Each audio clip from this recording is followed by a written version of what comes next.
Қайырлы күн, құрметті көрермендер. Халықаралық құқықтық бастама қоғамдық қоры өзін-өзі басқару жүйесін енгізу жөніндегі реформа туралы бейне роликтерін жалғастырады. Бүгінгі тақырып ол әкімшілік аумақтық реформа өткізу және өзін-өзі басқару реформаның маңызды бөлігі ретінде оны қабылдау туралы. Өзіңіз білетіндей, Қазақстанда 17 облыс бар, 3 республикалық деңгейдегі қалалар бар, яғни Алматы, Астана, Шымкент, сосын аудан, ауылдық округ деген сондай аумақтық құрылымдар бар бізде. Территориямыз соған бөлінеді. Ал қарап отырсаңыз, негізгі аумақтық бөлім ол облыс болып табылады. Кішкентай салыстырма берейік сізге. Облыс, мысалы, Қазақстанда Ақтөбе облысы деген бар. Оның аумағы 300 мың шаршы километр құрады екен. Ол Қазақстан аумағының 11% құрайды. Ал енді мына өткен жылғы әкімшілік территориалдық реформадан кейін тағы бірнеше жаңа облыс пайда болды ғой. Сол реформаға дейін болған Қарағанды облысы 420 мың шаршы километр құрылған екен, аумағы болған екен. Енді оны бөлгеннен кейін екі облысқа, яғни Қарағанды облысы және Ұлытау облысы. Қазірдің өзінде Қарағанды облысы 239 мың шаршы километр құрайды екен. Осыны басқа бір жерлермен, мемлекеттермен салыстырсақ. Мысалы, Италия деген мемлекет бар. Оның аумағы 302 мың шаршы километр құрайды екен. Италияда 20 облыс бар. Сол 300 мың километрге 20 облыс бар. 110 провинция бар. Және 8 мың коммуна. Коммуна деген ең төменгі біздікі ауылдық округ сияқты осындай бір бөлік бар. Әкімшілік бөлік.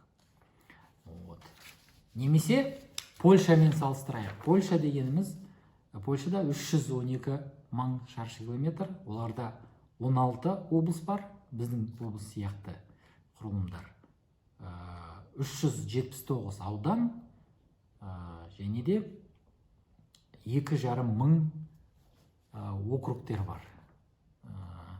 Қарап отырсаңыз, біздің облыстарымыз кейбір орташа европалық мемлекеттермен сәйкес келеді екен аумағы бойынша. Ал басқару жүйесі бізде ескіше, яғни бір жерден басқарылады облыс. Биліктің бәрі облыс әкімінің қолында. Ал шетел мемлекеттерінде жергілікті мәселелерді бір әкім шешпейді. Осындай территорияға 20 шақты, 16 шақты әртүрлі аймақ құрылған. Оның ішінде өзін-өзі басқару органдары бар, яғни халық өздері сайлап, кеңес мәслихаттар сайлайды. Ол кеңес мәслихаттар өздерінің әкімдерін тағайындап, соларды қадағалайды. Бізде жағдай басқаша.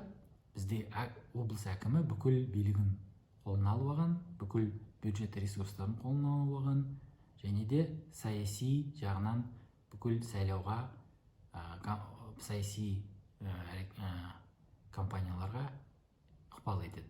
Яғни оған әкімшілік ресурс арқылы ықпал етеді нәтижесінде. Сол себептен қарап тұрсаңыз, мұндай облыс территориялары өте үлкен европалық мемлекетте сәйкес келеді.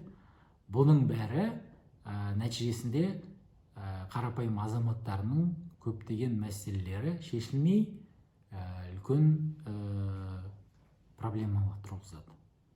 Мысал келтірейін. Саршаған деген елді мекен бар Қарағанды облыста. Сол Саршағаннан орталыққа облыс орталығына Қарағанды қаласына жету үшін 511 километр өту керек. Ал бұрынғы Шығыс Қазақстан облысы бөлінгеннен кейін Абай облысында Алакөлдің төңірегінде Қамбанбай деген елді мекен бар, ауыл. Семейге дейін, яғни орталыққа дейін 644 километр жүру керек жету үшін. 644 километр. Бұндай өте үлкен жол жүру деген адамдардың құқықтарының бұзылуына әкеліп соғады. Себебі кішкентай кішігірім мәселелерді шешу үшін аудандық деңгейде шеше алмайсыз, оны көп адамдар облысқа барады шешу үшін. Оның ішінде әртүрлі мына медициналық мәселелер, денсаулық, мысалы оқу мәселелері, құқықтық мәселелер, мысалы прокуратура, сот, архив, сондай әртүрлі жағдаймен адамдар қаншама километр өтуге мәжбүр болып жүр. Негізі осының бәрін өзгерту керек. Біздің ойымызша облыстың орнына аумақтарды құру керек, және де ең шалғай тұрған мекен жерлерден облыстық немесе сондай территориалдық орталыққа дейін 100-150 километрден көп болмау керек. Себебі 600 километр қыста мысалы жүру мүмкін емес. 20 градус суық, 30 градус суық болған кезде, боран болған кезде өте қиын. Қаншама жолда авариялар болады, қаншама адамдар өліп жатыр. Сол себептен біз осыны өзгертуіміз керек. Адамдар 600, 500, 400 километр жүрмеу керек өз мәселесін шешу үшін. Сол себептен әкімшілік территориалдық аумақтық реформа өткізу керек. Мына облыстарды бөліп, олардың орнына осындай аумақтық өзін-өзі басқаруға негізделген құрылымдар пайда болу керек деп ойлаймыз. Назарыңызға рахмет.